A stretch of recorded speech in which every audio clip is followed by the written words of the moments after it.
destroyed by American forces while defending Our civilians. victorious forces continue their liberation journey. Against a struggling America. America and China In reporting several today's Security geopolitical Council session, Tensions are high.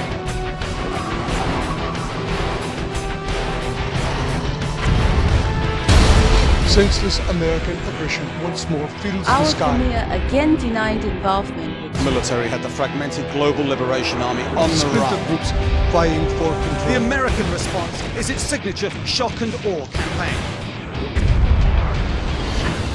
China is here to help our European combat. The United States believes that a general, codenamed Dr. Threats, is running the lethal program. Humiliating America by penetrating its own borders and raiding its weapons of mass destruction. Further transmission may be difficult.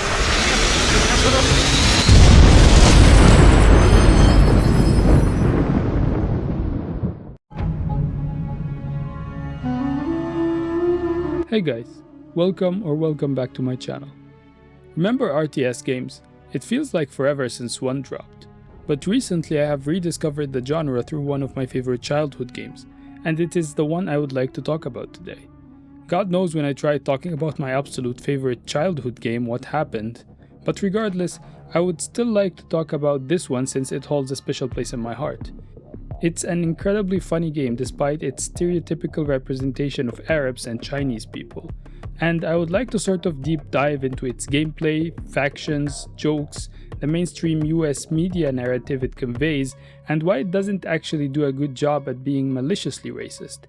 It does a good job at being racist nonetheless, but in my opinion, acceptable and hilarious way despite its shortcomings. So without further ado, let's talk about Command & Conquer Generals and its expansion pack, 0 Hour.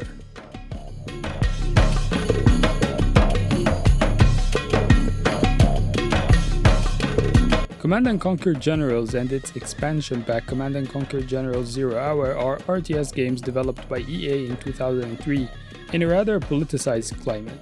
The US was busy manufacturing consent to its supposed war on terror and the invasion of Iraq in the years prior, similar to what is happening now with Gaza, and that was largely the political climate the game was developed in. I actually had the CD version of the game when I was young, but it's lost to time now, and the game was unavailable for the longest time through legal means until it was released on EA Origin in 2012. The worst game purchasing software thingy known to mankind, right above the Ubisoft one.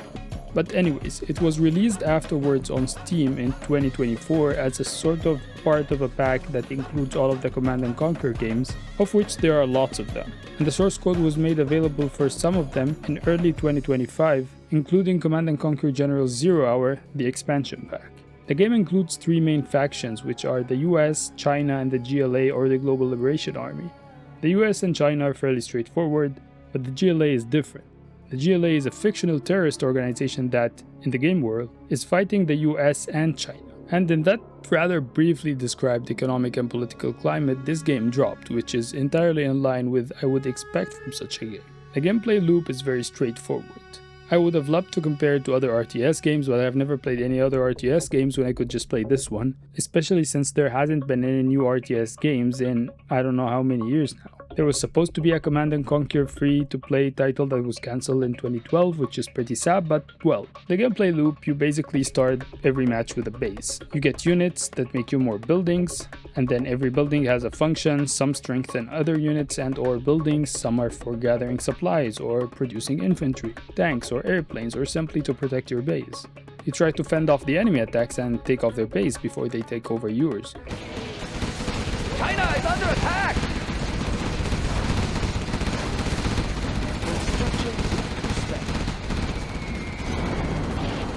We stand together! China has been generous. That's a correct choice. Fairly straightforward if you can recognize the strengths and weaknesses of every general and faction. The story, like I mentioned earlier, falls within that gameplay loop, and the starting units differ depending on the situation you're in. The campaigns of the 2 games are separate as well, so they can take place in basically alternate timelines. So let me take you on a quick overview of the 2 games' story modes.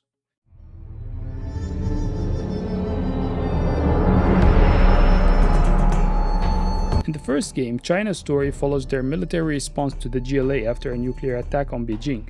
The Chinese forces retaliate by fighting the GLA across their territory and into Kazakhstan, where they assist the US in fighting the GLA.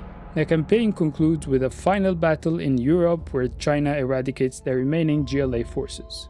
For the US, on the other hand, their campaign focuses on counter-terrorism quote-unquote operations against the GLA. The story starts with American forces responding to GLA attacks in Baghdad, followed by a mission to secure an important oil pipeline because, of course. After defending the GLA in Kazakhstan, the US shifts focus to China, where the GLA have launched a biological attack. The final mission sees the US crushing the GLA in their last stronghold, securing global stability. The GLA campaign follows their insurgency against both superpowers. The player starts by raiding UN convoys for supplies and assassinating a Chinese general. After disrupting China's economy and technology, the GLA expands into Kazakhstan, pushing both the Chinese and American forces. And in the final mission, they conquer a European city, proving that the GLA is a global threat pretty much. In the second game, China's story focuses on stabilizing the world after the US defeats the GLA. The campaign begins with China reclaiming its territories and capturing a stolen nuclear weapon. Later, they fight the GLA in Central Asia and the Middle East, destroying their chemical plants, and the campaign ends with China leading a joint operation with the US to completely annihilate the remaining GLA forces. The US story, on the other hand, follows the aftermath of the events in Generals, the first game, where the GLA resurfaces with stronger forces.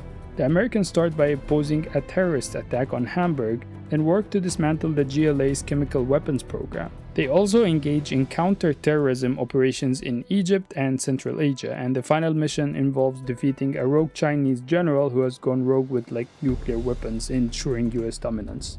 And last but not least, the GLA campaign in Zero Hour is about their resurgence after being nearly wiped out. The player starts by rebuilding the organization through arms deals and assassinations. They take revenge on China, disrupt US supplies, and capture American superweapons, and the final mission sees the GLA launching an all-out assault on a US base in Europe, solidifying their power and proving that their movement is far from over. So, what's the take from all of this? Well, the game portrays the Arabs only as terrorists, which is expected given the context, or not really given any context, it's just what the US does, but not only as terrorists, but clearly as Muslim terrorists. The GLA voice lines always include some sort of mention of faith and cause.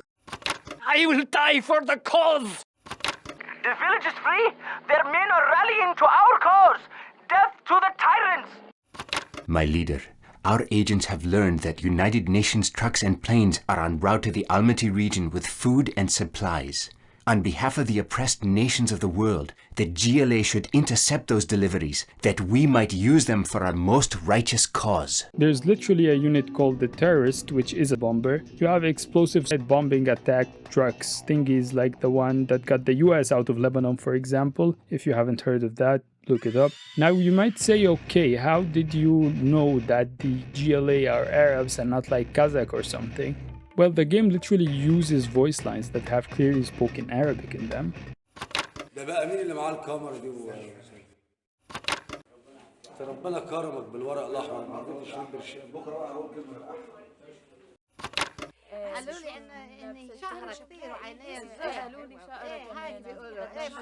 It's also just like another game that I talked about in an earlier video, gives no reason for the GLA to be doing these terrorist operations other than blind hatred to the US, which is just bad writing, or material gain, which is why the US is chasing down the GLA in the first place, for the US's material gain. But the US are portrayed as the defenders of peace, which what they do is only in response to the GLA, same with China. But China also did have a largely stereotypical portrayal. For example, one buff to the Chinese infantry is the buff of having more infantry next to each other, which is facilitated by China producing 2 military infantry units for one quote-unquote bot. China also utilizes napalm and nuclear weapons, which is contrasted with the GLA's international low-breaking chemical weapons and America's rather futuristic lasers. China is also portrayed as heavily relying on propaganda, so much so that the propaganda towers you build and propaganda megaphones you put on tanks heal its units. which, as we all know, the US does not do propaganda. But don't worry, the Chinese taught the US propaganda in the game as indicated in this voice line. The US generals have seen the wisdom of propaganda.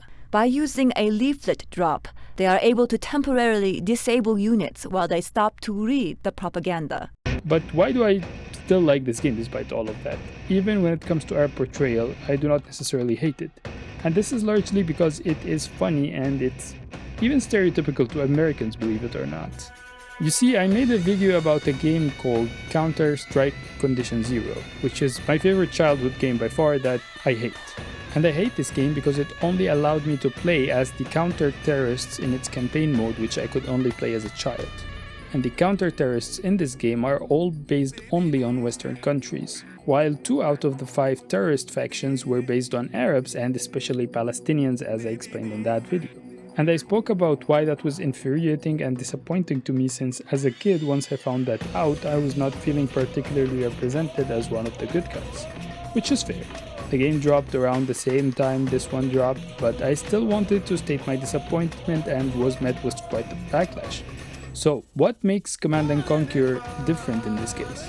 Well, Command & Conquer actually just allowed me to play as anyone, including the terrorists. Mind you, I quickly picked up from the accents as a teenager that this was my representation in the game, but I remember me and my friends in our early teens rather embraced it in a sense. The game is very satirical and goes so far with its stereotypes that it honestly just becomes funny. I mean, just listen to some of these voice lines. American cowards, fight on the ground like men! So much for American superiority. Let's get out there and support our troops. Bringing home the bacon. Who needs rockets when we have lasers? Show them your stuff! GLA in your home? Apply a little fire. No more GLA. I hope I have time to get away. What does this button do? And the thing is, it did not just allow me to play with whatever faction, it also portrayed the stereotypical image of the Americans, whether deliberately or not. I cannot take the Americans saying, "Let's get out there and support our troops." Protecting the modern world. Seriously, as an Arab guy. I see the net negative effect on Arab lives today with the US military shipments to Israel, and I've always seen it growing up. Now, to an American, this game might have solidified the image of Arabs as terrorists subconsciously, but not really, since my beloved Dr. Thrax is by far the funniest general in the game in terms of voice lines, and as we all know, that's all that matters. It is so hard to find a doctor these days who will make house calls. But Dr. Thrax still does. So I cannot take any of this rather seriously, if I'm being honest. To an American, the Americans do not come across as stereotypical as someone who is Arab or Chinese might find it to be, since if we keep it real, the US media literacy rates are probably not that high, but also because they are portrayed as the good guys and they are the ones portraying themselves. If this portrayal was done by a game made by a Chinese or an Arab team, it would have come across to Americans very differently, in my opinion. This is something that the majority of Westerners do not understand from what I've seen. When a group of people decide to portray another group of people in a stereotypical manner, it comes across as a lack of research at best and intentionally harmful at worst. Self-portrayal is a lot more acceptable, since you'd largely be expected to know more about yourself or your group of people compared to outsiders. Anyways, the game is also banned in China, for what should be obvious reasons by now.